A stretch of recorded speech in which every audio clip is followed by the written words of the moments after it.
he's one of the best cricketers of all time. He's one of the most professional cricketers I've seen, in recent times, behind probably Ricky. He's probably the second best batter of Australia, in the last 20, 30 years. He's probably the best person for it to happen to, because his professionalism is, second to none from what I've seen. And as a group, they've worked fantastically well together. Hi Michael. Firstly, welcome to this conversation. I remember we briefly spoke about it on one of our walks for getting coffee. There's been a few of them. Yeah, a few of them, and hopefully many more to come. And finally, we are here having a discussion about how things have gone so far and what it really meant to bring this team together and a setup like this and create an atmosphere which everyone really feels proud about. So we'll go through a lot of conversations, but let's start with the present day and get your perspective on how do you assess this season so far? Yeah, it's been a season that, before we started, if anyone said to us we'll be playing off in a final, today, you take it in a second. And it started very much around, the preparation with the team a few months back. But then I think once the team assembled here, our coaching staff really created a culture and environment that everyone felt really inclusive, both the overseas players and the local players, and built an environment with the management as well that players are really happy to be here. And that's half the battle in franchise cricket.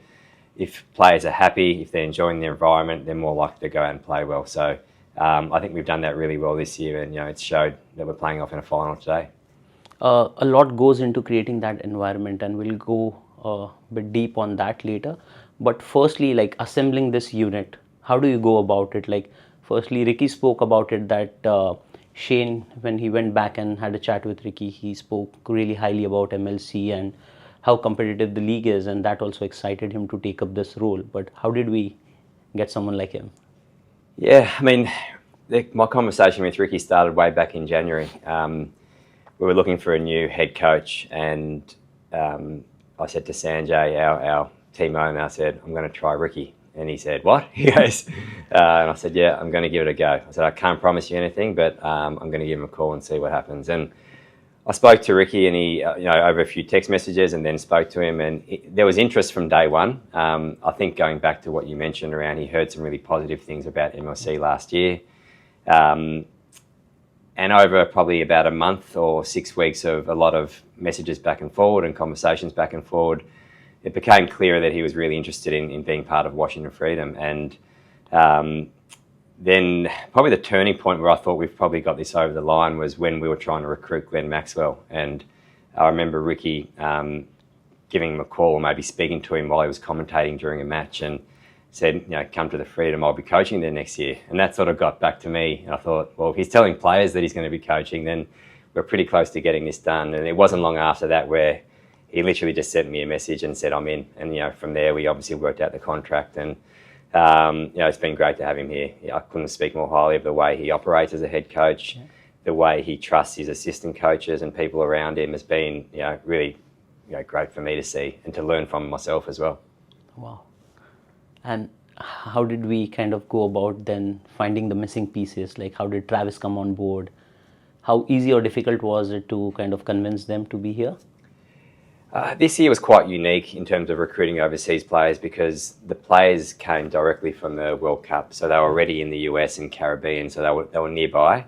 And I suppose the MLC Season 2 was an extension of the World Cup for them. A few of them, we didn't know whether Australia or South Africa or New Zealand were going to be making the finals or not. So some players went home first and had a 2-week break. Some players had about a week off, within the US, either on holiday or joined us and just relaxed for a few days. So having them nearby definitely helped. And the conversations with them started way back in November last year around their interest in playing, and then talking through what the contracts could look like. And we're very lucky this year to get some really not only high profile players, but high quality players and high quality people in our group in terms of our overseas recruitment. So that's been great, and they've all contributed. I think all our overseas players have played at least one game, which has been great. And yeah, I think that they've. What's been most pleasing for me is not only the way they've played, is their interaction with the local players. I think seeing Glenn Maxwell, for example, help some of the guys in our fielding drills, and it's very easy for someone like that to just come in, do his stuff, and then leave. And not only Glenn, but I'll just use that example because he's been working with a lot of our local players, in particular on their fielding, and that's been great to see. And I've been seeing those conversations, right? The other day I saw him having a great chat with Akhilesh and talking about spin and explaining him the technical details and how to get better about his game. And the young lads are appreciating how everyone is kind of coming along together and helping improve all of them, right? Well, a lot of the local players, if you look back 18 months ago, like it would literally have been a dream for them to play cricket with some of the guys they're playing with now. And this is all the teams in the MLC, but even just look at ours, like your guys like Steve Smith and Travis Head and Glenn Maxwell, Rachin Ravindra, Akil, Marco. I probably missed a couple, so apologies to anyone that I missed. Lockie Ferguson, AJ Tyre, Jack Edwards. So they're all, great players in their own rights, but for them to be able to play and mix with them both on and off the field, socially as well, has been something they would never have dreamt of 18 months ago. And they've been led quite well. Smudge, what a guy. I mean, I have noticed one change in his behavior. I have never seen him smiling so much. I think he is just in a better place mentally right now. Yeah, I think maybe that naturally happens when you sort of get into your mid-30s and closer to the back end of your career to the front. And that's not saying he's going to retire soon, but it's more just that I think you just, you learn to enjoy life a little bit more. You take things a little bit less seriously. So there's no doubt he's enjoying his time here. He spends a lot of time in America, in New York, not too far from here. He's really enjoying our setup, both from an owner's point of view, a management point of view, the coaching staff, his playing group. He's a highly successful captain for a long time. So having him around has been, sometimes you sort of pinch yourself and you forget, he's one of the best cricketers of all time. In recent times, behind probably Ricky, he's probably the second best batter of Australia, in the last 20, 30 years. So to have someone, your coach who's probably the best, and then your captain who's probably not far behind him, that's pretty cool when you think about it. Like for me as well, as part of the management team and coaching team, to see him go about his business, it's been great. And the way he's playing this season, was it always a plan to have this certain brand of cricket which we would play? I came into this tournament highly confident that he'd be one of our best players. A few reasons for that. One, he came in fresh. A lot of our players and players throughout the tournament have come in on the back of 2 months of IPL, straight into another month of the World Cup, and he came in fresh, and he knows how to train, knows how to prepare for events like this, and he had a bit of a point to prove. He didn't get picked in the last Australian T20 team. His form back in Australia in the BBL has been unbelievable for the Sydney Sixers. So we knew exactly what he could bring. Plus, the most important position in any T20 side is the captain. So just having him as a captain, his runs is almost a bonus for us, but the way he leads the team on the field, his decision-making under pressure on the field, his work with the guys off the field has been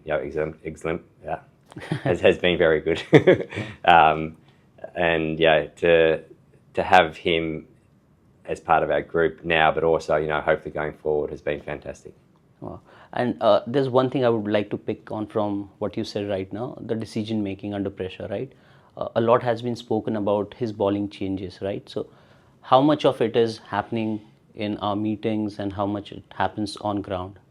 Oh, there's no doubt, our coaching staff and our analyst, Mike Najden, have worked really closely together with Steve. That's a real strength of ours. Our coaching cohesion is one of the best I've seen in any environment this tournament. So, for them to work with Steve on some plans leading into each game has been really comprehensive. But on the field, sometimes Steve, as any captain does, has to go with their gut feeling, and he's done that really well.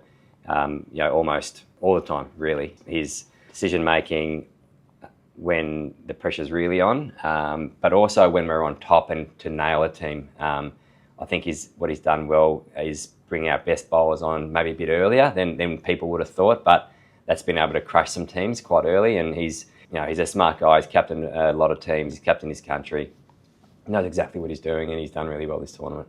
Amazing, and that's the brand of cricket we're playing, aggressive. It is, and that's something that Ricky said, when the very first meeting, he said, if anyone ever has any doubt in what they need to do, take the positive option first up. And from a batting group, your first option is a 6, then a 4, and then 3, 2, 1, etc. So I think I should go on with the bowlers as well. Bowlers always looking to take wickets, and Ricky made that really clear from day one. And I think the guys have really gone with that really well.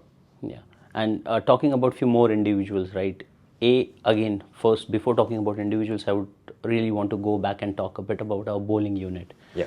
They've been hunting in packs right from the word go, right? Everyone is chipping in with wickets. Rachin looks as good as he has ever looked. Maxi is picking wickets. Loki in the middle overs has been one of the most standout bowlers for us. How do you look at this entire unit? Yeah, our bowling group has been really strong. There's no doubt from last year to this year we probably invested more of our salary cap into our overseas batters, but our bowling group has been extremely steady throughout, and probably better than steady. They've been excellent. Lockie Ferguson has been, in my opinion, from an overseas perspective, has been a standout. His aggression, either in the power play, middle and death overs, he's our go-to really this tournament. Who Steve goes back to when we need a wicket every time, and almost every time he delivers. Sarab Netravolka, leading wicket taker of the tournament, and played one less game than everyone when he went back for the birth of his child. He's been a revelation again. He had a great season last year. He's taken another step. Jesse Singh, who came in for a couple of games while Sarab was away, that was for him to come in and perform so well. And I'd like to think that's a reflection on our environment, where we've had quite a few debutants come in and performed really well straight away. It's a very accepting environment we have, and that's testament to our coaching staff and team team leaders for setting that as well. So I've probably not mentioned a couple of players there, but I think as a bowling group they bowled really well in partnerships. Marco's got early wickets for us. Akil's done his job in the games that he's played. So all our guys, local all-rounders, whether it's Justin, Dill, or John Holland, Ian Holland, has come in and done well when they've had to as well. Milo Ponzo chipped in when he's played. So everyone's done their job when they've had an opportunity. It's been great. True. And a couple of really interesting stories that we need to touch upon is one, the curious travel stories of Saurabh Netravalka, because a lot of people wouldn't know what went behind the scene to get him here for a couple of games. And I was there when you were having multiple calls, and it was so interesting. We spoke about it, right? If it would have got filmed, it would have been a great documentary material.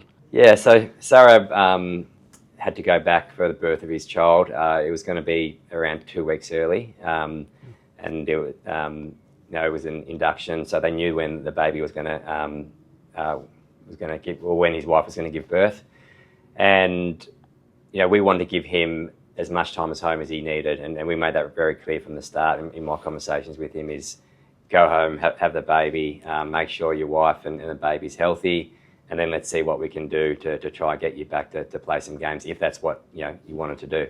And he was a bit unsure, which is as any first time dad would be, around leaving your wife for a day or two. And our owner Sanjay Govill, extremely generously offered his private plane to pick him up, because it takes out about 3 hours of travel time going to the airport, going back.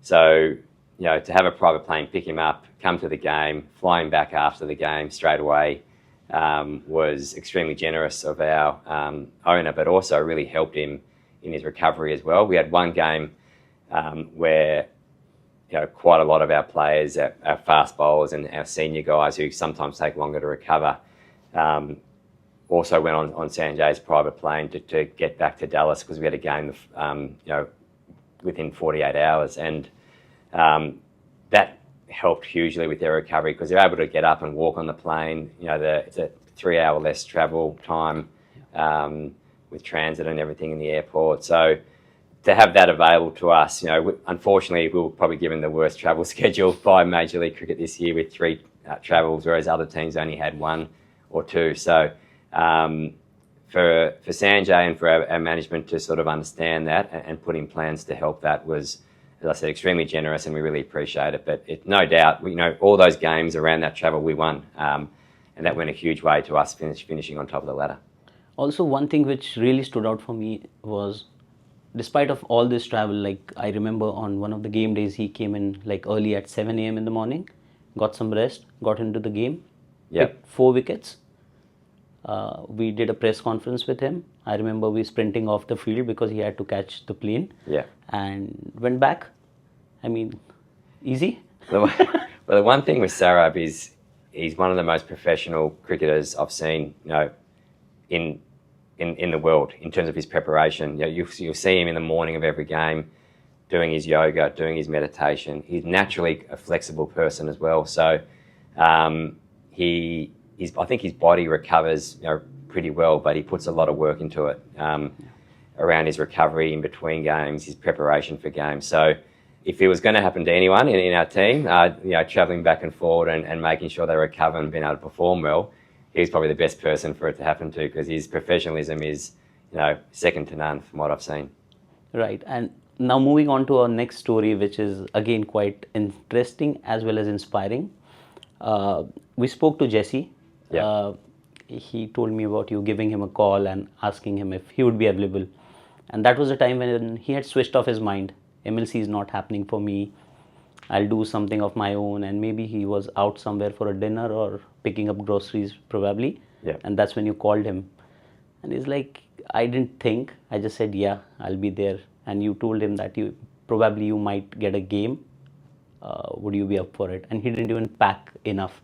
So Yeah. he's been buying clothes here to see off this extended stay. Yeah. When I rang him to come in for Sarab, at that stage, I probably didn't know, and we didn't know that he was going to play. It was more coming in as a potential selection, but as a bowler, spare bowler. There were other options as well. Justin Dill, who was sort of already in our setup, had a little injury niggle, so he wasn't available for selection. So then it came down to whether we want an extra pacer or an extra spinner, and he was the only main pace bowler available at that stage. So he got his opportunity and paid us back in spades. And the way he came out and bowled not so well, but not only so well, but so aggressively as well. Like for a player on debut in Major League Cricket to come out and back himself. And I was in the team room, when they were talking through the plans and they were talking through, bowling the odd bumper to certain players who wouldn't have seen him and who may not be as strong, against a short ball. And he executed everything that was planned perfectly. So he thoroughly deserved all the success he has. He's been great around the group. Probably the harder conversation with him was telling him that he had to be out of our group when Sarab came back, because he was on the back of 2 man-of-the-match performances.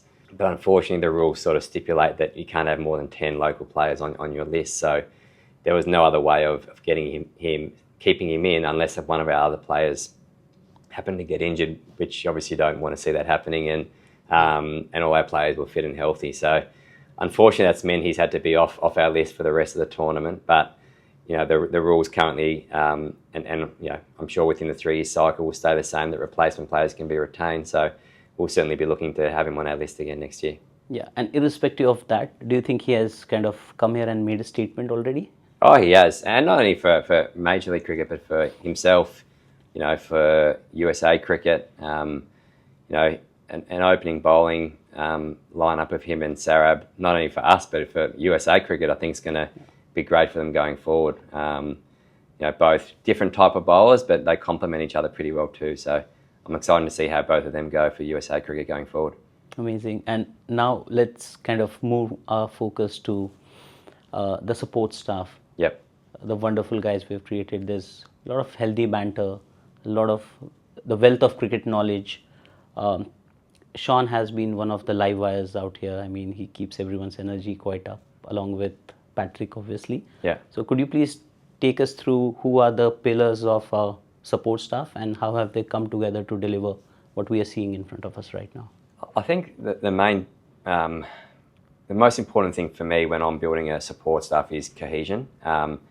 So to have a group of people who bring different ideas, not only just always agreeing, with the head coach, but also, throwing in a different idea, and but also that cohesion where the coaches already know each other and know, maybe have worked with each other before, or at least know how each other work. And we definitely have that with this staff. To have Ricky sort of leading the show as head coach, but then some really good cricket minds and assistant coaches with Cameron and Sean have been fantastic. You know, I've supported them as well from a coaching perspective.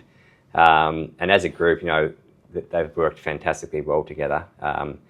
Along with that, like people call, you know, analysts, they almost use analysts as a different, but I almost have my analyst as a coach.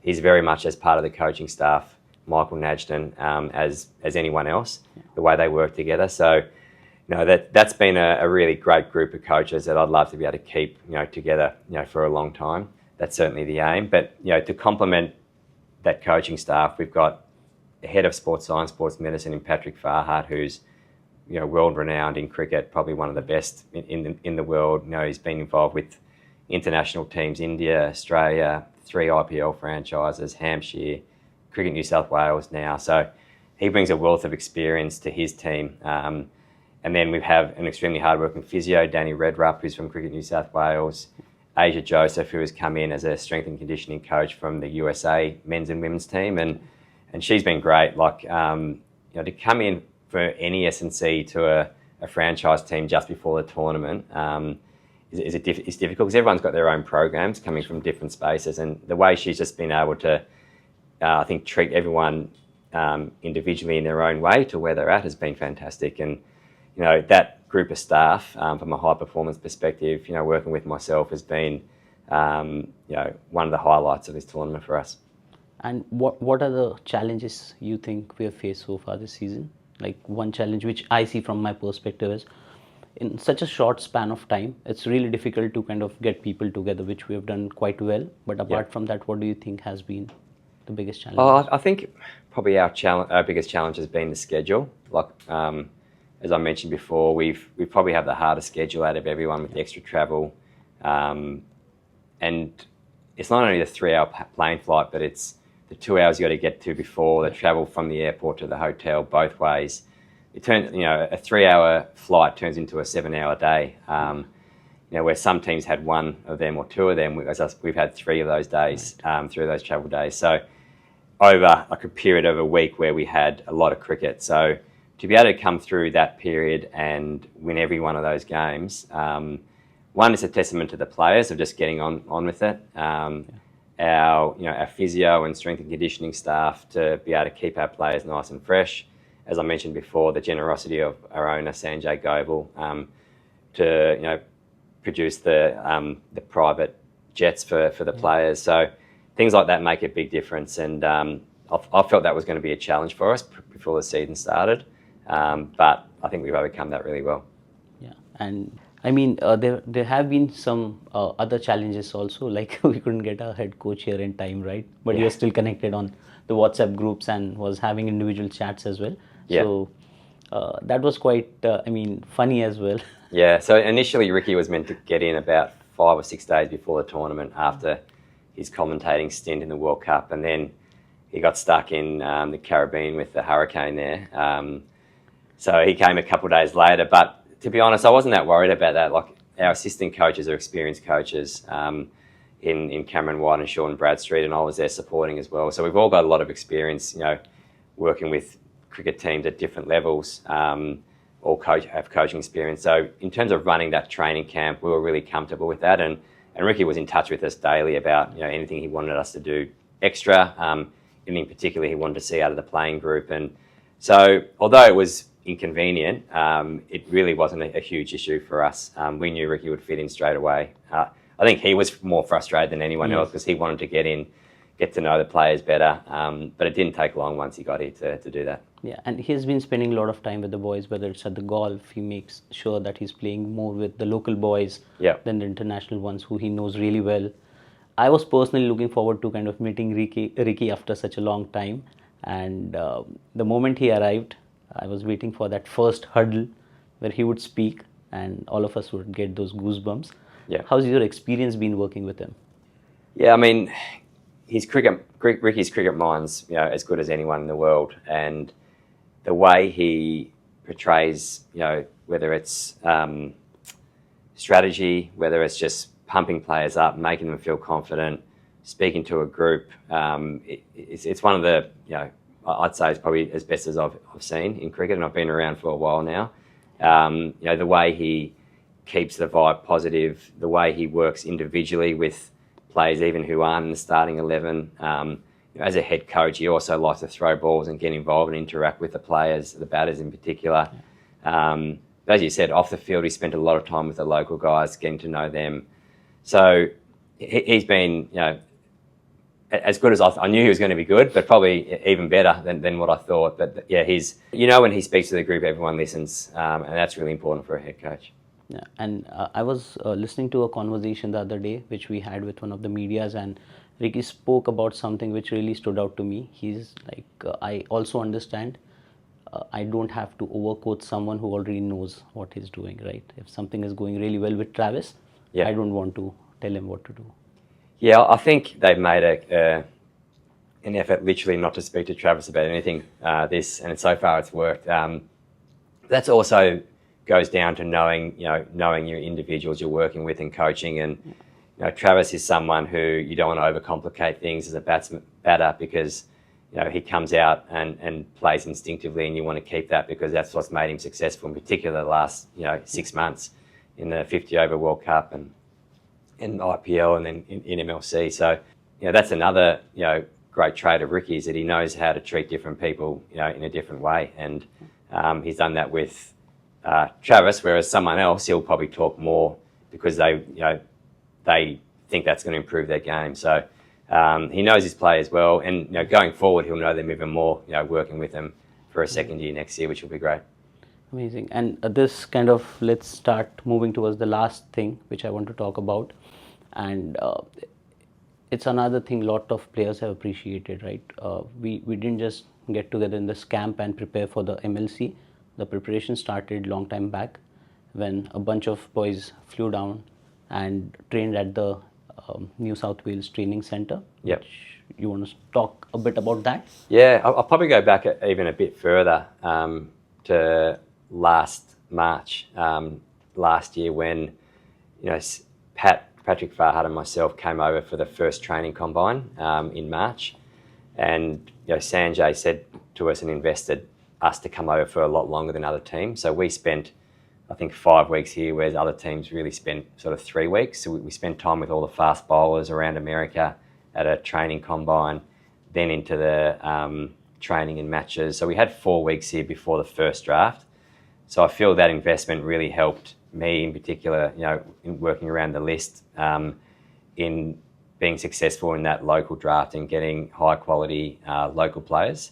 So that's probably where it first started. I'm building a strong list together, and then, as you mentioned, we had the first MLC, which we qualified for finals, and we identified how we could potentially get a competitive advantage over other teams was to really develop our locals, because all teams are going to get pretty good overseas players that sometimes just cancel each other out. But if we can keep investing and keep developing our local players, that'll give us an edge over other teams. And I think it's no surprise this year, Washington Freedom and San Francisco Unicorns probably have the best local players, and both of us held camps, back in Australia for them to help develop them. And, we, Cricket New South Wales, brought the 6 of our Freedom guys out for a 12-day camp.